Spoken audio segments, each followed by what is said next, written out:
நாராயண, நான் பார்த்து என்னம்மா செய்ய போகிறேன்? ராஜ வைத்தியர் என்ன சொல்லுகிறார்? உடல் ரீதியாக எந்த பிரச்சனையும் இல்லை என்கிறார். அப்படியானால் இது தெய்வ குற்றமாகத்தான் இருக்க வேண்டும். தாங்கள் என்ன சொல்கிறீர்கள்? ஆம், இந்த காட்டில் சில மாமுனிவர்கள் தவம் புரிகிறார்கள். அவர்களில் யாருக்கோ இங்குள்ள யாரோ ஒருவர் தீங்கு விளைவித்திருக்க வேண்டும். அதன் விளைவாகத்தான் இப்படி நேர்ந்திருக்க வேண்டும். நாரதரே, நாங்கள் எங்கும் செல்லவில்லை. பூஜை முடிந்து வந்தது முதல் கூடாரத்தில் தான் இருக்கிறோம். ஒருவேளை காவலர்கள் ஏதாவது... சற்று பொறுங்கள்.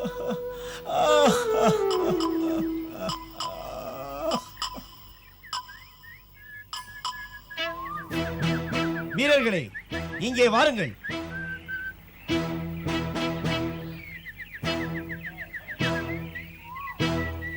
காவலர்களே, மன்னரின் வயிற்று வலிக்கு காரணம் தெய்வ குற்றம் என்று கூறுகிறார் நாரதன். உங்களில் யாராவது... அமைச்சரே, காவல் பணியை விட்டு நாங்கள் வேறெங்கும் செல்லவில்லை. காவலர்களும் இல்லை என்கிறார்கள். பெண்களே, நீங்கள்? விடிந்ததிலிருந்து வெளியே நாங்கள் எங்கும் செல்லவில்லையே.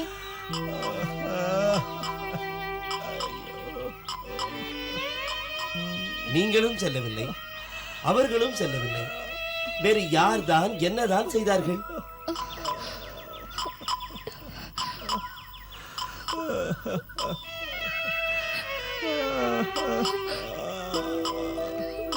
அம்மா, தாயே!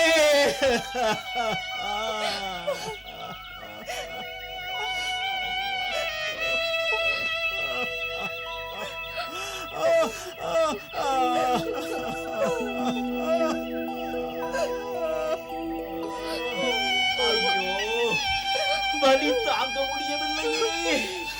என்ன நடந்தது என்று உண்மையை கண்டுபிடியுங்கள்.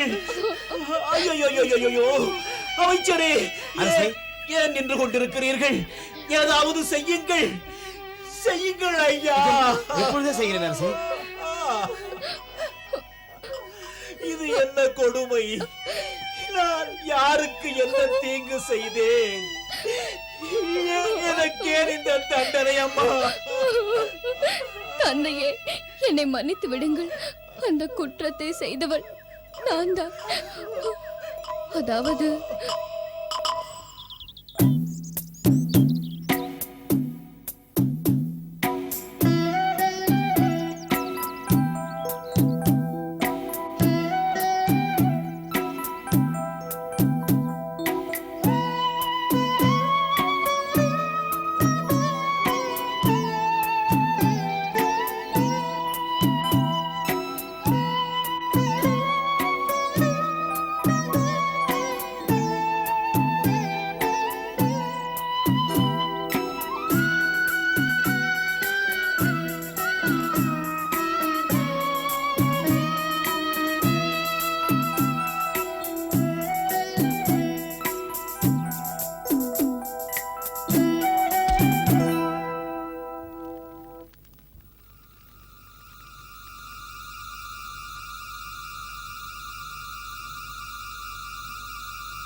அந்த காட்சியை காண சகிக்காமல் நான் இங்கு ஓடி வந்து விட்டேன்.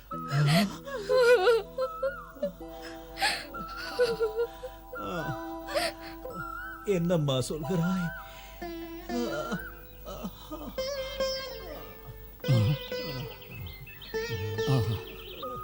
அங்கே தவம் புரிந்து கொண்டிருந்தவர் சியவன முனிவர் அல்லவா? ஆஹா, அவர் மகா தபஸ்வி, தேவி உபாசகர். அவருக்கு ஒரு துன்பம் என்றால் ஆதி பராசக்தி பொறுப்பாளா? அதை இந்த வகையிலே உங்களுக்கு உணர்த்தி இருக்கிறாள்.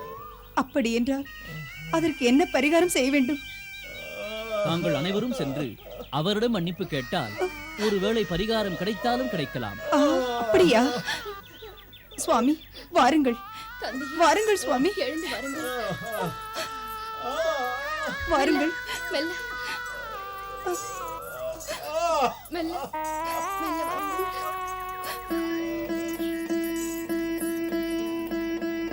நாராயண நாராயண.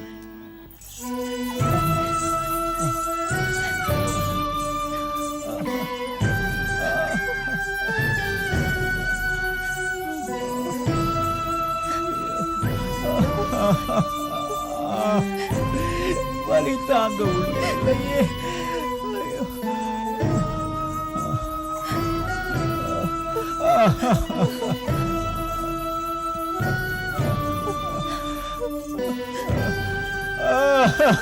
ஐயோ, வலி தாங்க முடியவில்லை.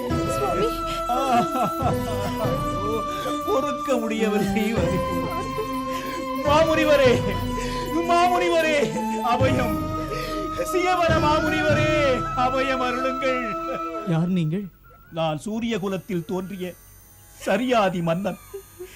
இவள் என் மகள் சுகன்யா.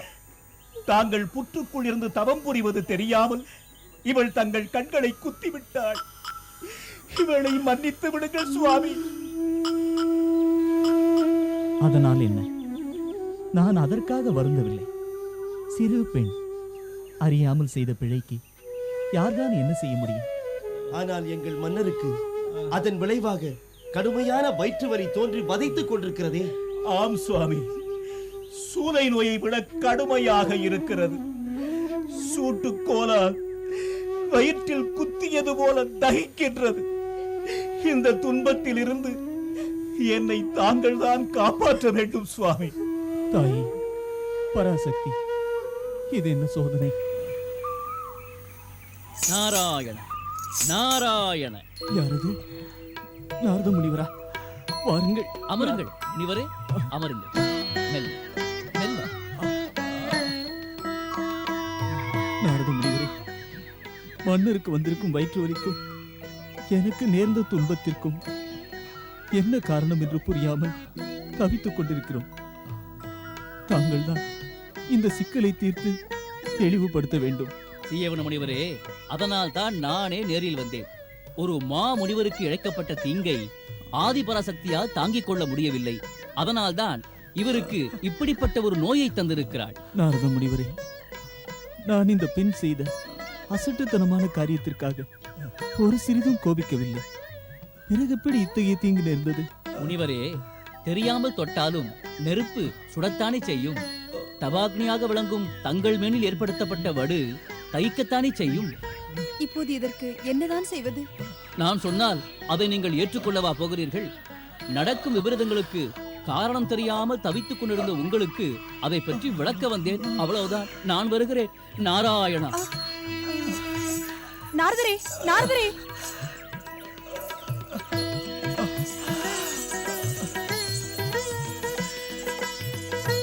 நாரதரே, நாரதரே, நில்லுங்கள் நாரதரே, நாரதரே, நில்லுங்கள் நாரதரே, நில்லுங்கள் நாரதரே. இப்போது இதற்கு என்னதான் செய்வது? சொல்லுங்கள் நாரதரே. நடந்த தவறுக்கு ஒரு பிராயச்சித்தம். நான் சொன்னால் அதை நீங்கள் ஏற்றுக்கொள்ளுவீர்களா? சொல்லுங்கள் நாரதரே. திரிகால ஞானியான தாங்கள் சரியாகத்தான் சொல்வீர்கள் என்ற நம்பிக்கை எங்களுக்கு இருக்கிறது. சொல்லுங்கள். இந்த துன்பத்திலிருந்து நீங்கள் தப்பிக்க ஒரே வழி. வேண்டாம், நான் சொன்னால் நீங்கள் வருத்தப்படுவீர்கள். என்னை விட்டுவிடுங்கள். இல்லை நாரதரே, நீங்கள் எதை சொன்னாலும் நாங்கள் தயங்காமல் ஏற்றுக்கொள்ளுகிறோம். சொல்லுங்கள் நாரதரே. அது அது உங்கள் மகள் சுகன்யா. சுகன்யா? சுகன்யா? அதாவது சுகன்யாவை சுகன்யாவை சீயவன முனிவருக்கு திருமணம் செய்து தர வேண்டும். நாரதரே! பார்த்தீர்களா? இதற்குத்தான் சொல்வதா வேண்டாமா என்று தயங்கினேன். சீயவன முனிவருக்கு ஒரு நிலையான துணை வேண்டும்.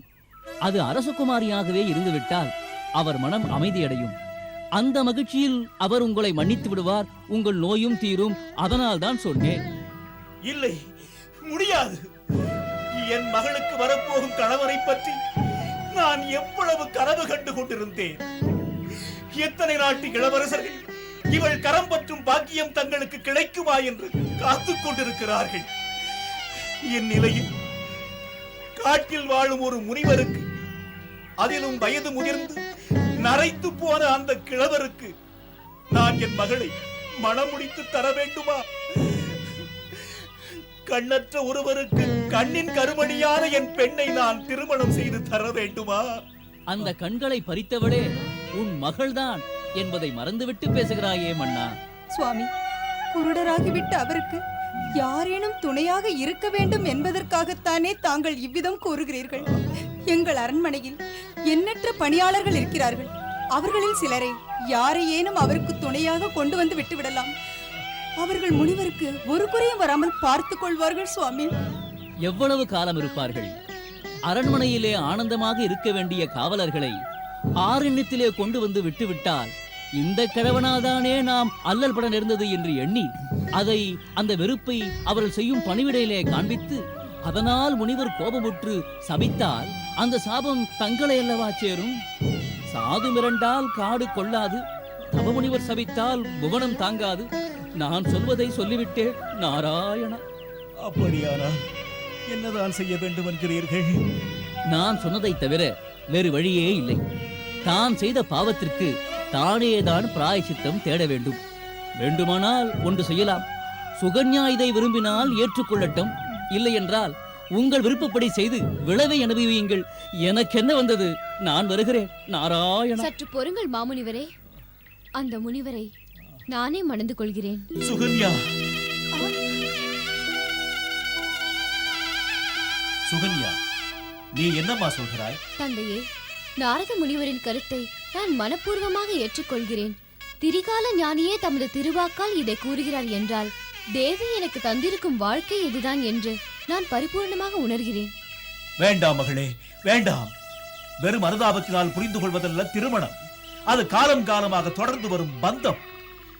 உன் வாழ்வை பலி கொடுத்துத்தான் என்னை நான் காப்பாற்றிக் கொள்ள வேண்டும் என்றால் எனக்கு இந்த நோய் அப்படியே இருந்துவிட்டு போகட்டும். மா மன்னர் ஒருவருக்கு மாலையிட்டு ரத்தன சிம்மாசனத்திலே அமர வேண்டிய நீ யாருமற்ற அனாதையாக இந்த கானகத்தில் ஒரு ஆசிரமத்தில் வாழ்வதா? வேண்டாம். தந்தையே, அரண்மனையானாலும் ஆசிரமமானாலும் ஒரு பெண்ணுக்கு கிடைக்க வேண்டிய உயர்ந்த சிம்மாசனம் கணவனின் இதய சிம்மாசனம் தானே. தனக்கு துன்பம் இழைத்த ஒரு பெண் அதற்கு பரிகாரமாக தன்னையே மணந்து கொண்டு வாழ வந்திருக்கிறாள் என்பதைக் கண்டு அவரது இதயம் என்னை வாழ்த்தும் அல்லவா?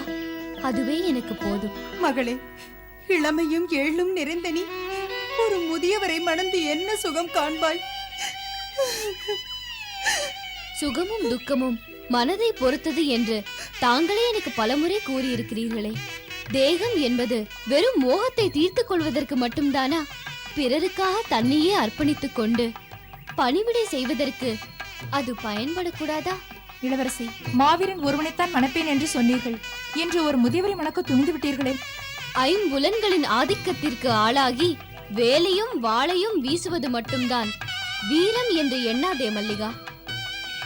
அவைகளை தன் போக்கில் போக விடாமல் தடுத்து தனக்குள்ளேயே கட்டுப்படுத்தி வைக்க அதனிலும் பெரிதான விவேகம் வேண்டும். அதில் முழுமை பெற்ற ஒருவர்தான் தன்னை சுற்றிலும் பெரும் புற்று வளர்ந்திருப்பதை கூட உணராமல் தவம் புரிய முடியும்.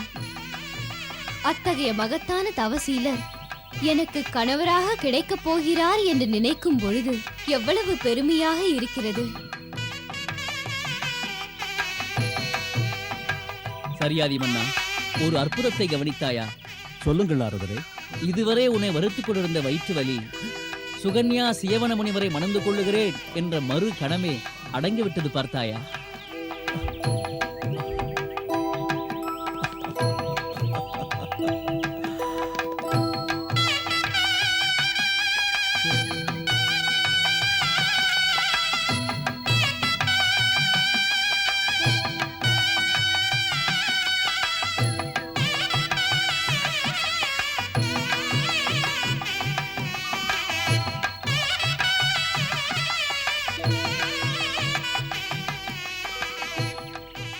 நாரத முனிவரே, இதெல்லாம் என்ன? அரசகுமாரியை நான் மணந்து கொள்ள வேண்டும் என்று கூறினீர்களாமே, இது அவசியம்தானா? ஒரு இளம் பெண்ணின் வாழ்க்கை என்னால் பாதிக்கப்படலாமா? இல்லற வாழ்வில் நான் ஈடுபட்டால் இதுவரை கடைபிடித்த துறவற தர்மம் பயனற்று போகாதா? இல்லை சியவனரே, இல்லை. தவமுனிவர்கள் அனைவரும் நீண்ட காலம் தவம் புரிந்த பிறகுதான் திருமணம் செய்து கொண்டு வாழ்ந்திருக்கிறார்கள். வானப்பிரஸ்தம் மேற்கொள்வதற்கு கிரகஸ்தம் என்ற தகுதி தேவைப்படுகிறது. காசிப முனிவருக்கு அதிதி, வசிஷ்ட முனிவருக்கு அருந்ததி, பிருகு முனிவருக்கு புலோமிசை, அத்திரி முனிவருக்கு அனுசுயா என்று அனைவருமே தங்கள் பத்தினிகளோடு வாழ்பவர்கள் தானே தாங்கள் சொல்வது உண்மைதான். ஆனால் என்ற தயக்கத்திற்கே இடமில்லை. அன்னை ஆதிபராசக்தியே இதை ஏற்றுக்கொண்டதற்கு அடையாளமாக மன்னனின் நோயை நீக்கி அருள் புரிந்திருக்கிறாள். மன்னன் நலமாக வாழ வேண்டும் என்பதற்காவது தாங்கள் இதை ஏற்றுக்கொள்ளத்தான் வேண்டும். ஆதிபராசக்தியின் ஆணை அதுவென்றால் அவ்விதமே நடக்கட்டும். தாயே பராசக்தி.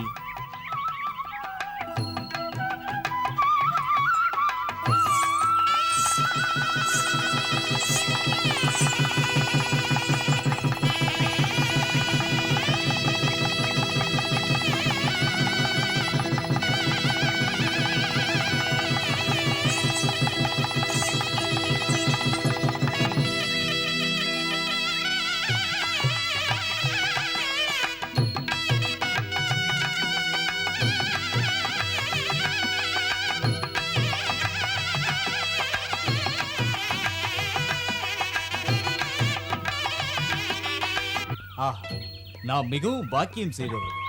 மாமுனிவரான சேவனர் நம்மோடு வாழ இங்கே வந்திருக்கிறார். உண்மைதான். வேதாகமங்களில் நமக்கு ஏற்படும் சந்தேகங்களை அவரிடம் கேட்டு நாம் விளக்கம் பெறலாம். பூஜா மந்திரங்களை முறைப்படி கற்றுக்கொள்ளலாம். சியவன முனிவர் நம்மோடு இருக்கிறார் என்பதே நமக்கு சிறப்புத்தானே. அவரை பற்றியே சொல்லிக் கொண்டிருந்தால் எப்படி? முதியவரும் கண்ணிழந்தோருமான மாமுனிவரை மணந்து கொண்டு கிரகஸ்தம் என்ற இல்லற வாழ்வில் என்று ஈடுபட்டிருக்கிறாளே சுகன்யா, அது எவ்வளவு பெரிய தியாகம்! அதில் என்ன சந்தேகம்? நாடுகள் பலவென்ற சூரியகுலத்து சக்கரவர்த்தியின் மகள் நாட்டை துறந்து காட்டில் வாழ துணிந்து விட்டாளே. அறியாமல் செய்த பிழைக்கு பிராயசித்தமாக தன் வாழ்வையே அர்ப்பணித்து விட்டாளே. பதிவிரதா தர்மத்தில் சிறந்த அற்புதமான அந்த ராஜகுமாரியை காண வேண்டும் என்றுதானே வெகு தூரத்திலிருந்து நாங்கள் வருகிறோம். சரியான நேரத்தில் வந்திருக்கிறீர்கள். மாமன்னர் தன் மகளிடம் விடை பெற்று அரண்மனைக்கு புறப்பட போகிறார். வாருங்கள், நாமும் சென்று வழி அனுப்பி வைப்போம். வாருங்கள்.